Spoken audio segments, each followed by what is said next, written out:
राजस्थान सरकार ने कृषक उपहार योजना में संशोधन को मंजूरी दी है। मुख्यमंत्री भजन लाल शर्मा ने प्रस्ताव को स्वीकृति दी। अब योजना का लाभ सिर्फ उन्हीं किसानों को मिलेगा जो ई नाम पोर्टल से बिक्री करेंगे। भुगतान अनिवार्य रूप से ई पेमेंट प्रणाली से ही होगा मान्य। ई नाम पर बिक्री दर्ज और ई पेमेंट से रकम मिलने पर ही उपहार कूपन मिलेगा। प्रत्येक 10,000 या फिर उससे गुणकों की बिक्री पर कूपन जारी होगा। हर 6 माह में मंडी स्तर पर ड्रॉ निकलेगा। प्रथम पुरस्कार 50,000, द्वितीय 30,000 और तृतीय पुरस्कार 20,000 तय किया गया है। संशोधन से किसानों और व्यापारियों को तत्काल राहत मिलेगी और सुरक्षित डिजिटल लेन देन के लिए प्रेरित भी किया जाएगा।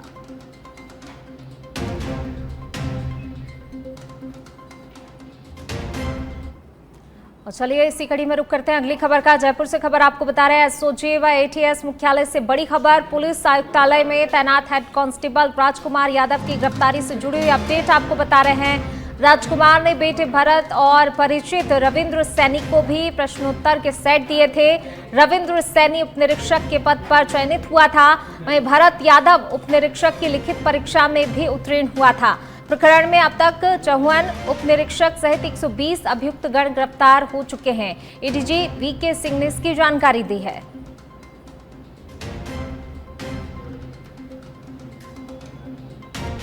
तो बड़ी खबर आपको बता रहे हैं, भरत यादव उप निरीक्षक की लिखित परीक्षा में उत्तीर्ण हुआ था और उसी का परिचित सैनी भी जो है इस परीक्षा में उप निरीक्षक के पद पर चयनित हुआ था।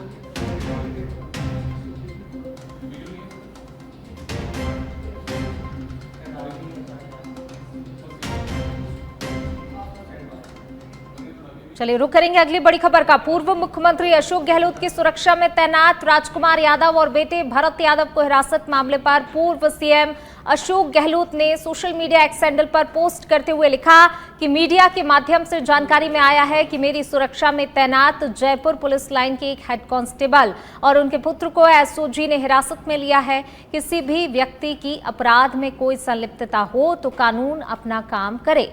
मुझे आशा है कि एसओजी बिना किसी दबाव के इस मामले की जांच कर एक तार्किक निष्कर्ष तक पहुंचेगी।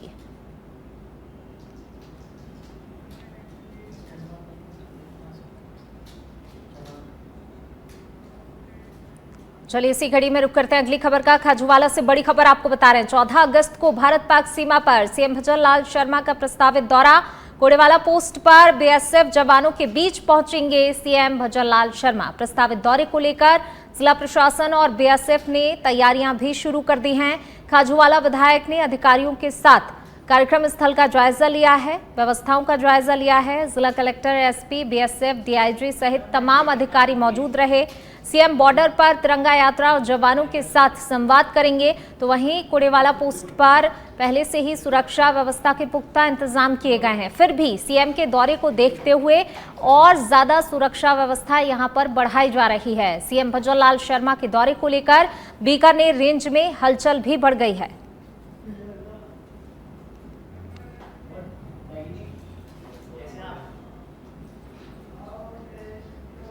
सीएमआर में रक्षाबंधन का पर्व बड़े ही हर्षोल्लास के साथ मनाया गया। मुख्यमंत्री भजन लाल शर्मा को प्रदेश भर से आई बहनों ने राखी बांधी है, रक्षा सूत्र बांधा। स्कूली छात्राएं, नर्स, डॉक्टर, वकील, पुलिसकर्मी, कलाकार, प्रोफेशनल्स, सामाजिक संस्थाएं और एनजीओ की महिलाओं ने सीएम भजन लाल शर्मा को राखी बांधी। वहीं पार्टी कार्यकर्ताओं ने भी मुख्यमंत्री को रक्षा सूत्र बांधा।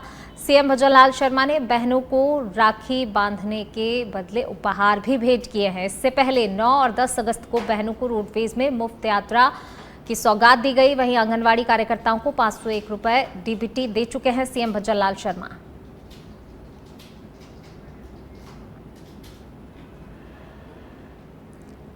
चलिए बढ़ेंगे आगे, बात अगली खबर की। संसदीय क्षेत्र कोटा बूंदी के प्रवास पर रहे स्पीकर ओम बिरला। कोटा स्थित कार्यालय पर स्पीकर ओम बिरला ने रक्षाबंधन का पर्व बड़े ही हर्षोल्लास के साथ मनाया। सांगौद से वीरांगना मधुबाला भी स्पीकर बिरला को राखी बांधने के लिए पहुंची थी। वीरांगना मधुबाला और बेटी रीना ने भी स्पीकर ओम बिरला को राखी बांधी। गत 6 वर्षों से चली आ रही है ये परंपरा। बड़ी संख्या में महिला कार्यकर्ताओं ने भी ओम बिरला को राखी बांधी।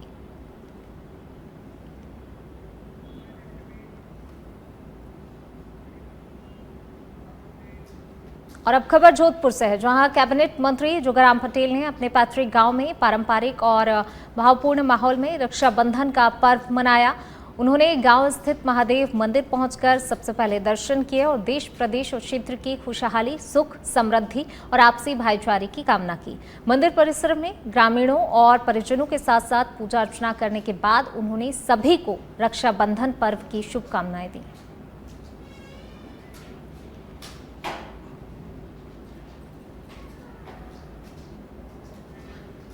केंद्रीय संस्कृति एवं पर्यटन मंत्री गजेंद्र सिंह शेखावत जोधपुर में अपने निवास पर रक्षाबंधन का त्योहार मनाने पहुंचे। इस दौरान कई बहनों ने रक्षा सूत्र बांधकर उन्हें रक्षाबंधन की बधाई दी। इस दौरान गजेंद्र सिंह शेखावत ने मीडिया से बातचीत करते हुए कहा कि भारत विविधताओं से भरी संस्कृति का देश है, तो वहीं दूसरी तरफ हमारी संस्कृति में पर्यावरण के प्रति, समाज के प्रति, राष्ट्र के प्रति जो दायित्व हैं उनको पूरा करने का संकल्प लेने का दिन आज का दिन है। आज का पर्व संकल्प का पर्व है और रक्षाबंधन के इस उत्सव पर बहनें अपने भाइयों को राखी बांध करके जहां एक और रक्षा का संकल्प उनसे लेती हैं, वहीं दूसरी तरफ हमारी संस्कृति में प्रकृति के प्रति, पर्यावरण के प्रति, समाज के प्रति, राष्ट्र के प्रति, सांस्कृतिक मूल्यों के प्रति, सामाजिक मूल्यों के प्रति, पारिवारिक मूल्यों के प्रति, परंपराओं के प्रति जो हमारा दायित्व है उसको पूरा करने का संकल्प लेने का दिन भी आज का दिन है। आज के इस पवित्र दिन पर हम सब लोग भी प्रकृति, पर्यावरण, समाज, राष्ट्र और संस्कृति के प्रति जो हमारे दायित्व हैं उन सब को पूरा करने के लिए संकल्पबद्ध हों। जल स्रोतों के लिए जो हमारा दायित्व है, वृक्षों के प्रति जो हमारा दायित्व है, स्वच्छता के प्रति जो हमारा दायित्व है, परिवार और समाज के प्रति हमारा जो दायित्व है, भारत की महान खबर जोधपुर से ही, जहां श्याम भक्ति सेवा संस्थान ने जवानों के साथ रक्षाबंधन का पर्व मनाया। श्याम भक्ति सेवा संस्थान के सचिव राजकुमार रामचंदानी ने बताया कि संस्थान के अध्यक्ष मोनिका प्रजापत के निर्देशन में रक्षाबंधन मनाया गया। संस्था के अध्यक्ष मोनिका प्रजापत ने कहा कि कार्यक्रम के माध्यम से संस्थान ने देश की रक्षा में तैनात जवानों के प्रति सम्मान प्रकट किया, तो वहीं जवानों ने भी आयोजन के लिए संस्था का आभार व्यक्त किया। रक्षाबंधन का त्योहार जो है वो खुशियों का त्योहार है। भाई बहन के अटूट प्रेम और विश्वास का त्योहार है। आज सीमा सुरक्षा बल के जो जवान हैं उनकी बहनें आज रक्षाबंधन के दिन उनसे दूर है। ऐसे में हमारा श्याम भक्ति सेवा संस्थान जो है इनके साथ में रक्षाबंधन का त्योहार मना रहा है, ताकि इनको किसी भी तरह से अपनी बहन की कमी नहीं खले। और जब इनके बहनों को जब पता चलेगा कि इनके भाई की सिर्फ एक बहन ही नहीं बल्कि सीमा सुरक्षा बल सैकड़ों हजारों बहनें जो इनके साथ में रक्षाबंधन का त्योहार मना रही है। बहुत बहुत खुशी हुई हमें, आपने यहाँ पर आए, श्याम भक्ति परिवार हमारे बीच आया। इससे हमारे जवानों को रक्षाबंधन की जो एकांत महसूस होता है, जो अपने घर से दूर हैं, अपने भाई बहनों से दूर हैं, उनको जो है ये एकांतता महसूस नहीं होती है और बड़ी उनको दिल में। देखिए सर, सबसे प्रथम तो आपके जो श्याम भक्ति परिवार से जो आप लोग पधारे हैं, सबसे पहले आपका बहुत ही हार्दिक अभिनंदन। और जो हमारी भारतीय सेनाएं हैं उनके जो हम जवान हैं, और इस पर्व को हम बहुत ही अच्छे से सेलिब्रेट करते हैं, और इसमें जो आप लोगों की भागीदारी है इसके लिए बहुत ही आपको शुभकामनाएं, और हमारा मनोबल इससे बना रहता है। धन्यवाद। जी सर, बहुत अच्छा लग रहा है ये सब देखते हुए, और हम मतलब देश की रक्षा कर रहे हैं बाहर रहते हुए, और ये फील नहीं हो रहा है कि हम बाहर ड्यूटी कर रहे हैं, मतलब बहनों से दूर हैं। ये जब ऐसा माहौल देखते हैं तो बहुत अच्छा फील करते हैं। वहीं सुजानगढ़ के गोपालपुर में भी रक्षाबंधन पर एक तरफ जहां बहनों ने अपने भाइयों को राखी बांधकर उत्साह उमंग के साथ त्योहार मनाया, तो वहीं सुजानगढ़ के गोपालपुरा की सरपंच सविता राठी ने ग्रामीण महिलाओं के साथ पेड़ों को राखी बांधकर प्रकृति संरक्षण का संदेश दिया। हरितमा ढाणी में आयोजित कार्यक्रम में महिलाओं ने पेड़ पौधों की पूजा कर राखी बांधते हुए उनकी सार संभाल का भी संकल्प लिया। इस दौरान महिलाओं ने मंगल गीत गाए और डांस भी किया। हरितमा ढाणी में रक्षाबंधन चूंकि आदिवासी दिवस भी है, हम सभी ग्रामीण जो आदिवासी भी हैं, जमीन जंगल सभी को बचाने की कवायद करते हुए पेड़ों के हम महिलाओं ने राखी बांधी है। आज सैकड़ों महिलाएं इकट्ठी हुई हैं।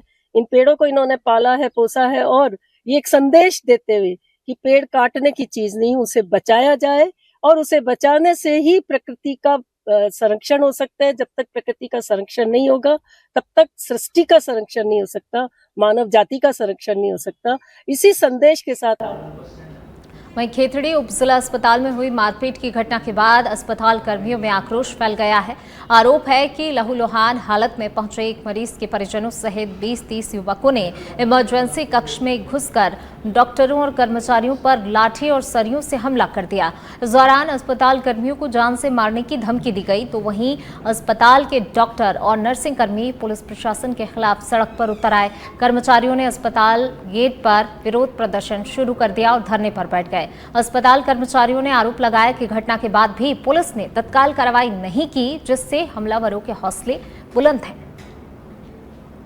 देखिए, रात को जो घटना हुई है, जो 12-1 बजे के आसपास की घटना है, इसमें घायल मरीज को लाया गया था अस्पताल। जब चिकित्सक और स्टाफ उसका इलाज कर रहे थे, उसी दौरान 15 से 20 लोग सरियों और लाठी के साथ आए और उस मरीज के साथ मारपीट करने लगे। रात को डॉक्टर साहब ने इतला दी थी थाने पर झगड़े के संबंध में, तो इतला के बाद में थाने से हेड कांस्टेबल बनवाल लाल जी जाब्ते के साथ यहाँ पर आए थे। बनवाल लाल जी हेड कांस्टेबल ने मुझे फ़ोन किया कि आप हॉस्पिटल में आएँ। मैं जाब्ते के साथ हॉस्पिटल में आया तो मुझे एक मजलूम यहाँ हॉस्पिटल परिसर के बाहर मिला और 5-7-10 आदमी उसके पास बैठे हुए भी मिले। फिर उन्होंने कहा साहब डॉक्टर साहब के पास इलाज के लिए। मैं डॉक्टर साहब के पास गया हूँ, तो डॉक्टर साहब से बातचीत की, तो उन्होंने भी कहा कि भाई मैं इलाज नहीं करूँगा इस समय। तो इसी बीच शुरू करते हैं अगली खबर का। जयपुर से खबर आपको बता रहे हैं, Rajasthan T10 tennis cricket association की बड़ी पहल। अक्टूबर में पहली जिलेवार क्रिकेट प्रतियोगिता होगी आयोजित।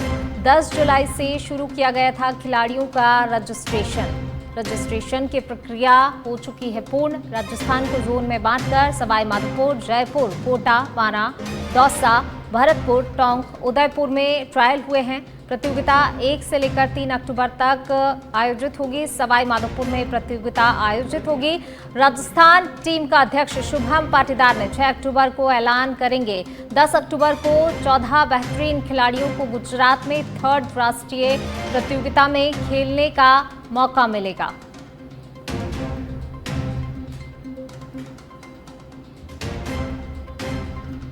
बारह, दौसा, भरतपुर, टोंक में ट्रायल हुए हैं। प्रतियोगिता 1 अक्टूबर से लेकर 3 अक्टूबर तक सवाई माधोपुर में आयोजित होगी। राजस्थान टीम का अध्यक्ष शुभम पाटीदार ने 6 अक्टूबर को ऐलान करेंगे। 10 अक्टूबर को 14 बेहतरीन खिलाड़ियों को गुजरात में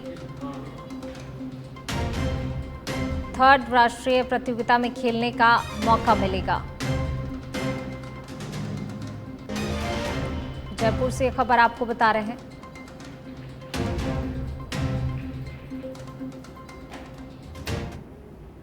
चलिए बढ़ेंगे आगे। पाली से खबर, जहां पर जिला कलेक्टर ने स्वतंत्रता दिवस के अवसर पर हर घर तिरंगा अभियान को सफल बनाने के लिए समाज सेवियों और प्रमुख नागरिकों के साथ बैठक आयोजित की। उन्होंने जिलेवासियों से 9 से 15 अगस्त तक अपने घरों पर तिरंगा फहराने और 15 अगस्त को 2 दीपक जलाने की अपील की है। इस मौके पर 1 लाख तिरंगा स्टिकर वितरण की योजना भी घोषित की गई है, जिससे लोगों में देशभक्ति और राष्ट्रीय गौरव की भावना जागृत हो सके। वहीं बैठक में अभियान के प्रचार प्रसार, जन भागीदारी और सेल्फी अपलोड कर सर्टिफिकेट प्राप्त करने जैसी पहलुओं पर भी चर्चा हुई।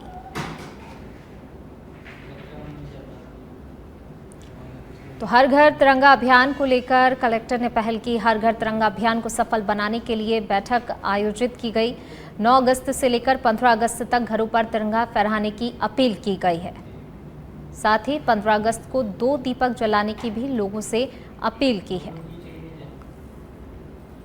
आपको पता है कि स्वतंत्रता दिवस 15 अगस्त को आने वाला है और राष्ट्रीय स्तर पर हर घर तिरंगा कार्यक्रम का आयोजन किया जा रहा है। हिंदुस्तान की पहचान, हिंदुस्तान का मुख्य ध्येय, हिंदुस्तान का लक्ष्य, जिसकी वजह से हम सब स्वतंत्र है, वो तिरंगा उन सब पहचानों में से बड़ा मुख्य स्थान रखता है। सरकार ने हर घर तिरंगा अभियान 2 तारीख से लेकर के और 15 तारीख तक के लिए उस कार्यक्रम को रखा है। उस कार्यक्रम को राष्ट्रीय पर्व के साथ साथ इस पूरे सप्ताह को हम एक सामाजिक पर्व के रूप में मनाएं। इसके लिए सरकार के निर्देश हैं, हर घर पर तिरंगा झंडा लगे, जहाँ तिरंगा और अब खबर अलवर से है, जहां पर अज्ञात वाहन की टक्कर से 3 बाइक सवार घायल हो गए। जानकारी के अनुसार हनुमान का गुवाड़ा निवासी 3 युवक गत रात मोटरसाइकिल से अपने मामा के घर से किसी कार्यक्रम में शामिल होकर वापस लौट रहे थे। रास्ते में सिद्ध तिवारा के पास अज्ञात वाहन ने टक्कर मार दी, जिसमें एक युवक की मौके पर ही मौत हो गई, जबकि 2 युवकों को नाजुक हालत में अस्पताल में भर्ती कराया गया।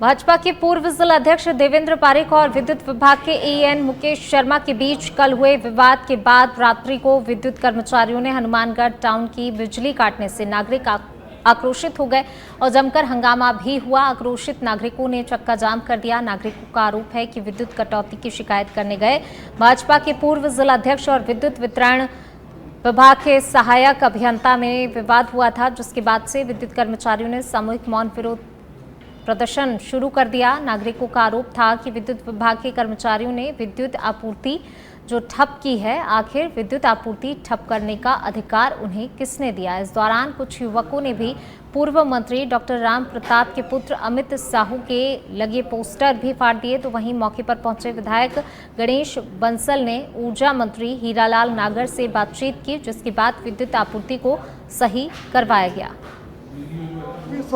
उनके दिन को जो कृष्ण तायल पूरा अपने बिजली के जो कर्मचारी स्वयं पहनी, उनके सभी समस्त कार्य के प्रशंसा करता हूँ कि उनके द्वारा ये सारा क्रियाकलाप करके शहर को प्रदान करने का प्रयास किया गया। अब वर्तमान में प्रशासन मौके पर है और प्रशासन के द्वारा हस्तक्षेप कर बिजली चालू कराई गई। बिजली बोर्ड के कर्मचारी मनमर्जी और गुंडागर्दी से सारा शहर परेशान है। आज इनका आपस में क्या हुआ था, आम जनता उसको नहीं जानती, परंतु पूरे शहर की जनता को इन्होंने परेशान कर रखा है। अपनी मनमर्जी से किसी की भी नहीं मान रहे हैं। पूरे शहर की लाइट बंद है।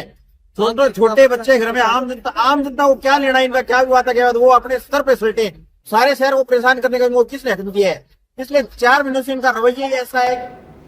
उनियारा से खबर आपको बता रहे हैं। उनियारा में सफाई व्यवस्था पटरी से उतरी है। उपखंड कार्यालय की चंद दूरी पर ही लगे हुए हैं गंदगी के ढेर। उपखंड अधिकारी शत्रुघ्न सिंह गुर्जर भी इसी रूट से होकर करते हैं क्षेत्र का दौरा। उपखंड अधिकारी को नजर नहीं आ रहे हैं गंदगी के ढेर जो जगह जगह लगे हुए हैं। आखिरकार कौन लेगा सफाई व्यवस्था की सुध, ये एक बड़ा सवाल है। सफाई व्यवस्था नहीं होने से आमजन राहगीर काफी ज्यादा परेशान हो रहे हैं।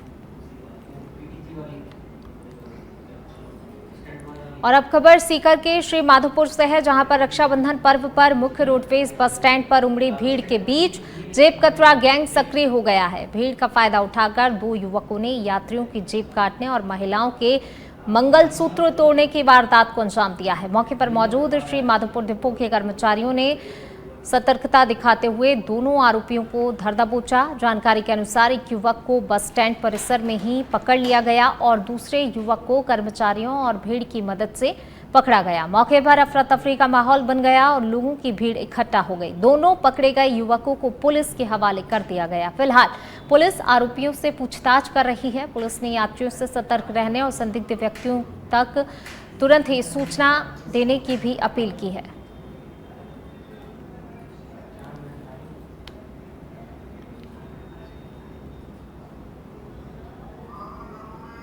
और अब खबर प्रतापगढ़ से है, जहां पर सड़क पर खतरनाक स्टंट कर अपनी और दूसरों की जान जोखिम में डालने वालों पर प्रतापगढ़ पुलिस ने सख्त कार्रवाई की है। पुलिस अधीक्षक बी आदित्य के निर्देशन में 8 अगस्त को चलाए गए विशेष अभियान के तहत 11 युवकों को गिरफ्तार कर उनकी 8 स्पोर्ट्स बाइक को भी जब्त किया गया है। थानाधिकारी प्रतापगढ़ दीपक बंजारा और डीएसटी टीम ने दीपेश्वर तालाब और तिरंगा चौराहा इंदिरा कॉलोनी क्षेत्र में संयुक्त रूप से ये कार्रवाई की है। दरअसल पुलिस को लगातार शिकायतें मिल रही थीं कि कुछ युवक तेज रफ्तार और खतरनाक स्टंट कर राहगीरों को लगातार परेशान कर रहे हैं।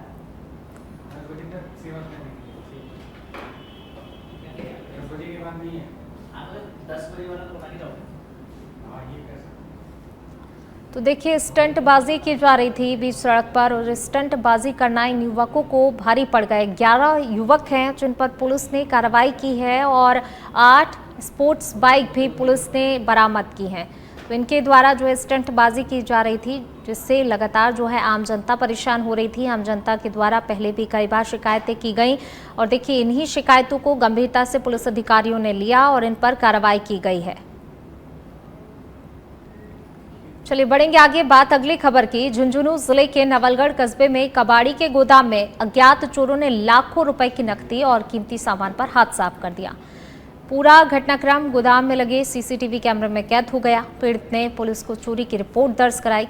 दरअसल रघुनाथ की ढाणी निवासी जगदीश खटीक ने बताया कि 8 अगस्त की रात करीब 9 बजे वो अपने गोदाम को बंद कर घर गया था। सुबह 6:30 बजे जब वह गोदाम पर पहुंचा तो बाहर का ताला टूटा हुआ मिला। अंदर जाकर देखा तो 3,50,000 रुपए की नकदी समेत विभिन्न दस्तावेज भी गायब मिले। सीसीटीवी फुटेज खंगाले गए तो चोर वारदात करते हुए कैमरे में कैद हुए हैं।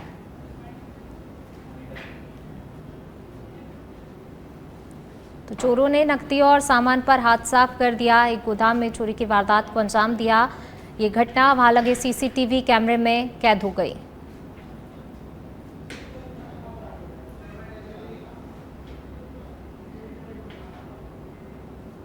वहीं बारां जिले के केलवाड़ा थाना क्षेत्र की एक महिला ने अपने पति और दलाल पर गंभीर आरोप लगाते हुए कोटा आईजी को ज्ञापन सौंपा है। महिला का आरोप है कि उसकी शादी बूंदी जिले के बनवारी नामक युवक से दलाल पप्पू गुर्जर के माध्यम से करवाई गई थी। पीड़िता ने आरोप लगाया कि पति ने उसे बेचने की कोशिश की और घर में अन्य दोस्तों को भी बुलाकर उसके साथ दुष्कर्म करवाया। महिला का कहना है कि उसने संबंध में केलवाड़ा थाने में मामला भी दर्ज करवाया, लेकिन कोई कार्रवाई नहीं हुई। महिला ने बताया कि शादी के दौरान दलाल पप्पू ने 1,20,000 रुपए लिए थे और अब वह भी पैसों के लिए परेशान कर रहा है।